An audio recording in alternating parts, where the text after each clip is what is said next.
Hello दोस्तों, astro stock prediction में आपका स्वागत है।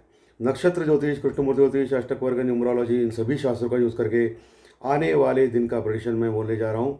आने वाला दिन 6 अक्टूबर 2025 यानी सोमवार का दिन।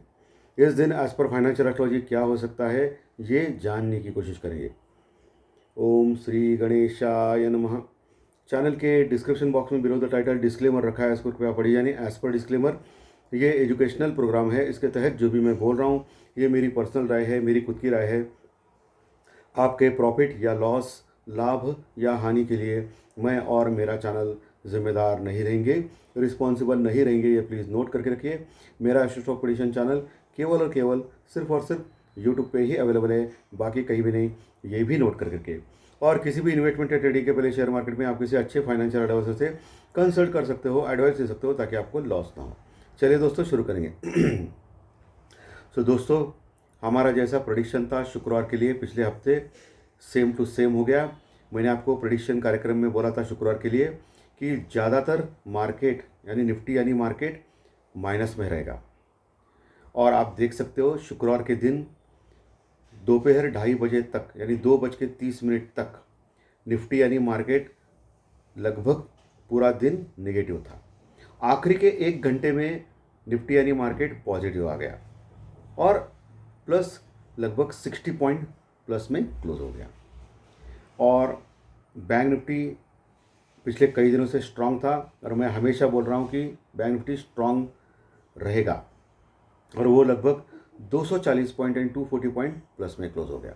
लगभग 240 पॉइंट निफ्टी क्लोज हो गया 24,900 के बस थोड़ा सा नीचे, और बैंक निफ्टी क्लोज हो गया 55,600 के बस थोड़ा सा नीचे, 55,600 के बस थोड़ा सा नीचे। यानी इंपॉर्टेंट लेवल के आसपास क्लोज हो गए निफ्टी और bank Nifty.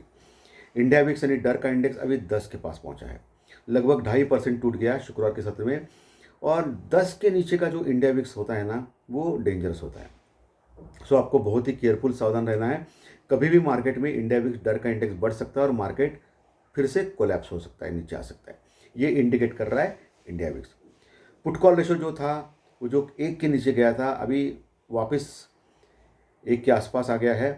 Put call ratio में कोई प्रॉब्लम नहीं है, वही है। एफ आई और डी आई की जो पोजीशन थी, एफ आई और डी आई की पोजीशन यानी एफ आई की पोजीशन अभी इंडेक्स फ्यूचर में मात्र 7% बची है दोस्तों। यानी continuous F I selling mode में है अभी तक।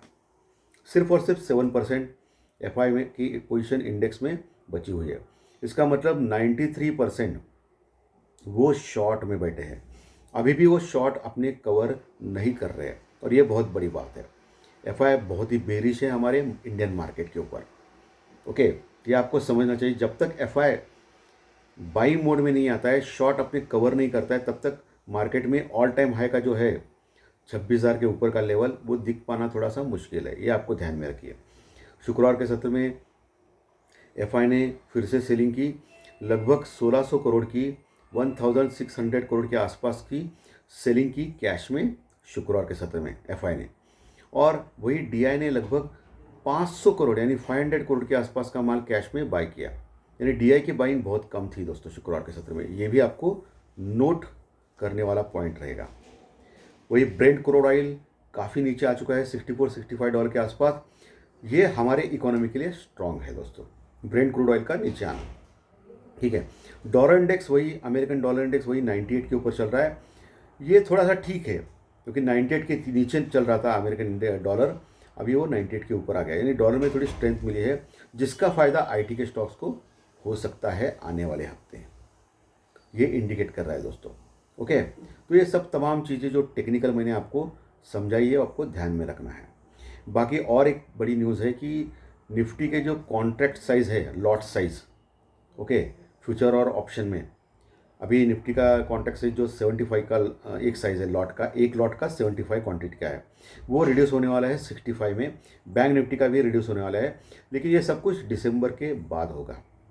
यानी ये 2-3 महीने अभी जो कॉन्ट्रैक्ट साइज है जो चल रहा है वैसे ही चलेगा। एक एडिशनल न्यूज़ है। और ट्रम्प का तो बयानबाजी चल रही है पूरे वर्ल्ड में, लेकिन अभी इससे क्या होगा कि जब तक ये हमास एक्सेप्ट नहीं करता है ट्रम्प का प्रपोजल, तब तक ये इसराइल और हमास के बीच में युद्ध जारी रहेगा। और प्रॉब्लम ये चल रही कि रशिया यूक्रेन का तो वॉर चल रही है, सबको पता है ये वॉर चल रहा है, सब कुछ डेंजर, इसलिए गोल्ड जो है वो बढ़ते जा रहा है। और गोल्ड अभी आप सबको पता है कि 1,20,000 तक आ गया है 24 कैरेट का शुद्ध गोल्ड का रेट प्रति तोला, ओके, प्रति 10 ग्राम। सो कहाँ ये जा रहा है, बहुत सारे लोग बोल रहे हैं कि अगले साल तक गोल्ड 1,50,000 का रेट दिखा सकता है 24 कैरेट के लिए, 10 ग्राम के लिए, ऐसा बोला जा रहा है। तो इस चीज़ को भी आपको ध्यान रखना है, क्योंकि अनसर्टिनिटी वर्ल्ड में अगर बढ़ती है ना तो गोल्ड का रेट बढ़ता है, ओके। और ये पहली बार हो गया है कि डाउ जोन्स जो है अमेरिकन मार्केट वो ऑल टाइम हाई के पास है, इसके बावजूद भी गोल्ड बढ़ रहा है, ये पहली बार हो गया है। शुक्रवार के सत्र में अमेरिकन मार्केट अच्छे खासे तेज़ी में क्लोज हो गए, 240 पॉइंट यानी 240 पॉइंट प्लस में क्लोज हो गया डाउ जोन्स। बहुत ही ज़बरदस्त तेज़ी अमेरिकन मार्केट में चल रही है शटडाउन के बावजूद भी। अमेरिका में शटडाउन का एक संकट गहराता जा रहा है, लेकिन ये हर बार होता है, ये आपको पता है, बाद में फिर 2-4 दिनों में वो क्लियर हो जाता है, एक हफ्ते के अंदर। तो ये शटडाउन का खतरा होने के बावजूद भी चल रहा है, उसके बावजूद भी अमेरिकन मार्केट बढ़ रहा है दोस्तों। यूरोपियन मार्केट भी अच्छे खासे बढ़े शुक्रवार के सत्र में। सबसे इंटरेस्टिंग जो मार्केट था वो जापान का मार्केट था। जापान का मार्केट 800 पॉइंट बढ़ गया दोस्तों, लगभग 800 पॉइंट, बहुत ही बड़ी तेजी जापान के मार्केट में। जापान का मार्केट अभी ज़बरदस्त बुल रन में है दोस्तों। और इंडियन स्टॉक मार्केट बहुत ही ख़राब अवस्था में है। वर्ल्ड के जब मार्केट सभी है ना दोस्तों, वो इंडियन स्टॉक मार्केट से बहुत ज़बरदस्त बढ़ गया। Indian stock market under perform कर रहा है और वर्ल्ड के लगभग सभी मार्केट आउट परफॉर्म कर रहे हैं, क्योंकि इंडिया का सबसे बड़ा जो प्रॉब्लम था वो अमेरिका और इंडिया के बीच में जो ट्रेड डील था उसका प्रॉब्लम आ गया। प्लस जो टेक्निकल फैक्टर्स है, अभी जो क्वार्टरली रिजल्ट्स जो थे वो डिसअपॉइंटिंग थे, और अभी आने वाले जो क्वार्टरली रिजल्ट्स थे वो सबसे इम्पोर्टेंट है, क्योंकि जैसे आपको पता है कि ऑटो सेल्स डाटा ज़बरदस्त आ रहा है, इकोनॉमी थोड़ी सी बूम हो रही है, इन्फ्लेशन हमारा, महंगाई कम हो रहा है। ऐसे ये सरकारी आंकड़े है भाई, ओके, सरकारी आंकड़े हैं, ये मेरे आंकड़े नहीं है। नहीं तो लोग बोलेंगे सर इन्फ्लेशन, महंगाई किधर कम हो गई है, उल्टा बढ़ गई है। लेकिन अभी गवर्नमेंट के आंकड़े, उसको क्या कर सकते हैं, जो गवर्नमेंट दिखाता है उसको तो सच मानना पड़ता है, जो रिटर्न होता है बस। बाकी बाकी प्रैक्टिकली वो अलग चीज़ हो सकती है, वो अलग बात है। सो गवर्नमेंट के आंकड़े की इन्फ्लेशन, महंगाई कम हो रही है, हमारी इकोनॉमी स्ट्रांग हो रही है, जीएसटी के रेट में कटौती हो गई, इसका फ़ायदा हमारी इकोनॉमी को हो रहा है। और लोग कार पे कार लेते जा रहे हैं। इतनी भयानक बाइंग थी कार की इस बार दशहरा में। बोला ये जा रहा है कि इसका जो इम्पैक्ट है वो हमारे रोड कंडीशन के ऊपर आ सकता है, क्योंकि हमारा इंफ्रास्ट्रक्चर इतना चाइना जापान जैसा हाईफाई नहीं है, अमेरिका जैसा। इंडियन रोड कंडीशन आपको पता है कितने बड़े बड़े खड्डे होते हैं, ओके, रोड कंडीशन कितनी ख़राब होती है और रोड बहुत कम होते हैं। सो इंफ्रास्ट्रक्चर के ऊपर इसका लोड पड़ेगा।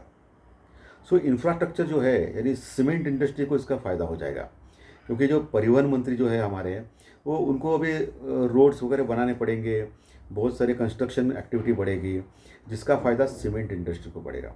सो बोला ये जा रहा है कि सीमेंट इंडस्ट्री को इसका ज़्यादा फ़ायदा होकर जो सीमेंट कंपनीज़ है वो आगे चलेगी। बाकी रियल इस्टेट जो है वो थोड़ा सा अभी ख़राब कर रहा है दोस्तों, स्पेशली बेंगलोर, हैदराबाद, पूना जैसे, गुड़गांव जैसे आईटी के जो ये है शहर है, जहाँ आईटी ज़्यादा है, आईटी के लोग ज़्यादा है, ओके, इंफॉर्मेशन टेक्नोलॉजी के, इन्फोसिस, विप्रो, टीसीएस जैसे कंपनी, वहाँ थोड़ी अभी मंदी चल रही है। सो रियल एस्टेट थोड़ा सा अभी डल है दोस्तों, रियल एस्टेट थोड़ा सा ख़राब चल रहा है। सो रियल एस्टेट कंपनी में थोड़ा सावधान रहिए, केयरफुल रहिए, ये आपको ध्यान में रखना है। बाकी ठीक है। तो दोस्तों अभी कौन से लेवल्स इंपॉर्टेंट है मंडे के लिए, 6 तारीख को। निफ्टी में अभी निफ्टी अच्छा खासा बढ़ गया है। सो नीचे 24,800 850 का एक मजबूत सपोर्ट है निफ्टी में, जहाँ अच्छी पुट राइटिंग है। उसके नीचे 24,700 600 ये काफ़ी अच्छे सपोर्ट है, 24,700 600, ओके। अप टिल 24,500 तक कोई प्रॉब्लम नहीं है निफ्टी में, बहुत अच्छे सपोर्ट है, अच्छी पुट राइटिंग हो गई है। ऊपर का लेवल अभी एक ही बचा है, सबको पता है, 25,000 25,050 25,000 25,050, ये बड़ा रेजिस्टेंस रुकआउट का लेवल हो सकता है मंडे के लिए। जब तक ये पार नहीं करके 15-20 मिनट टिकता नहीं है 25,050 के ऊपर, तब तक ऊपर से सेल ऑन राइज का मार्केट रहेगा, ये मैं क्लियरली बोल रहा हूँ।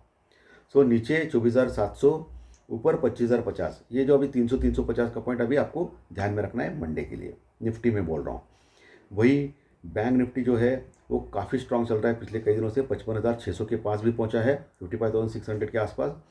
नीचे 55,200 300 का स्ट्रांग सपोर्ट, उसके नीचे 55,000 का बहुत स्ट्रांग सपोर्ट है जो वहाँ पुट राइटिंग हो गई है। तो 55,000 का लेवल जब तक इंटैक्ट है बैंक निफ्टी में तब तक डरने वाली बात नहीं है, बाय ऑन डिप का क्लियर कट रहेगा मामला। और ऊपर दोस्तों 55,800 बड़ा रेजिस्टेंस रिकॉर्ड लेवल रह सकता है मंडे के लिए बैंक निफ्टी में। उसके ऊपर 56,000 का लेवल, 56,000 का लेवल, ये बहुत बड़ा रेजिस्टेंस रिकॉर्ड है जहाँ अच्छी कॉल रेटिंग है। अगर 56,000 के ऊपर टिक गया दोस्तों तो यकीन मानिए बहुत बड़ी शॉर्ट कवरिंग रैली आने वाले दिनों में बैंक निफ्टी में हो सकती है। ठीक है, क्योंकि 56,000 के पास ज़बरदस्त कॉल रेटिंग है बैंक निफ्टी में। ये level support resistance clear cut हो चुके हैं। चलिए अभी ज्योतिष शास्त्री प्रेडिक्शन के ऊपर आते हैं दोस्तों। 6 तारीख सोमवार, 6 अंक ये शुक्रदेव का होता है और सोमवार ये चंद्रमा का है। शुक्र चंद्र ठीक है, इतना कुछ खराब नहीं है एज पर न्यूमरोलॉजी। सुबह 9:15 एज पर कृष्णमूर्ति ज्योतिष चार्ट केपी चार्ट तुला लग्न की कुंडली है और चंद्रमा देखेंगे मीन राशि में, यानी अपने खुद के राशि गुरुदेव के राशि में, अपने मित्र के देव के राशि में। चंद्रमा गुरु के राशि में अच्छा फल देता है।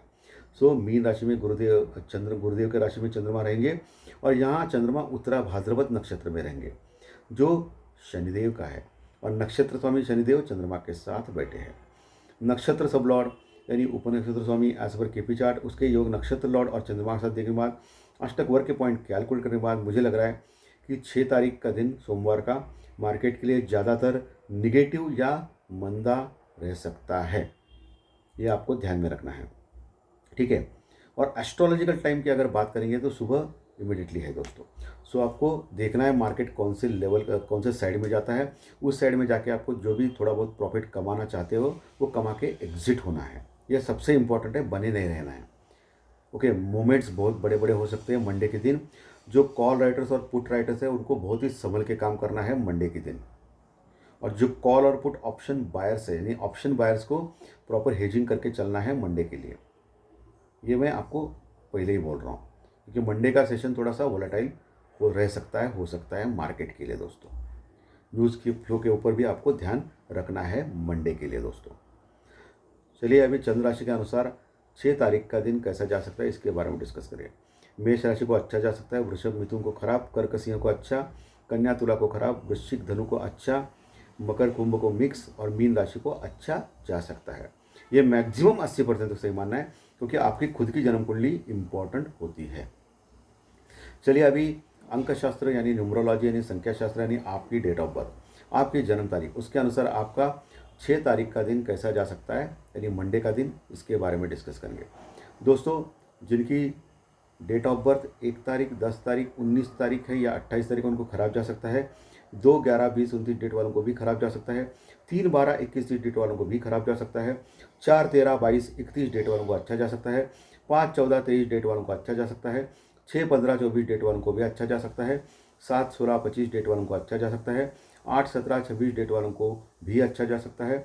और जिनकी डेट ऑफ बर्थ 9 तारीख, 18 तारीख या 27 तारीख है उनको खराब जा सकता है। अच्छे रिजल्ट के लिए चंद्र राशि के रिजल्ट और डेट ऑफ बर्थ रिजल्ट एक साथ लेके दोनों अच्छे तो अच्छा, दोनों खराब हो तो खराब, एक अच्छा खराब हो तो मिक्स जा सकता है, जाने वाला है। ऐसी कोई भी गारंटी इस चैनल के ऊपर नहीं मिलती है क्योंकि टेक्निकल डाटा हो या ज्योतिष शास्त्र प्रेडिक्शन हो, ये दिशा दर्शक शास्त्र है। इसका यूज करके आपको आगे बढ़ना है, ना कि अंधविश्वास करना है, आंख बंद करके यकीन करना है। क्योंकि कोई भी चीज़ इस दुनिया में 100% परफेक्ट नहीं हो सकती है। तो दोस्तों आज का सेशन अच्छा लगा तो लाइक दबाइए, कमेंट बॉक्स में कमेंट लिखिए और जो नए दर्शक पहली बार चैनल देख रहे हैं वो सब्सक्राइब का बटन जरूर दबाएं ताकि आपको आने वाले सभी वीडियो इसी चैनल के ऊपर सिर्फ और सिर्फ यूट्यूब के ऊपर ज़रूर देखने मिलेंगे। धन्यवाद, फिर मिलेंगे। Thank you.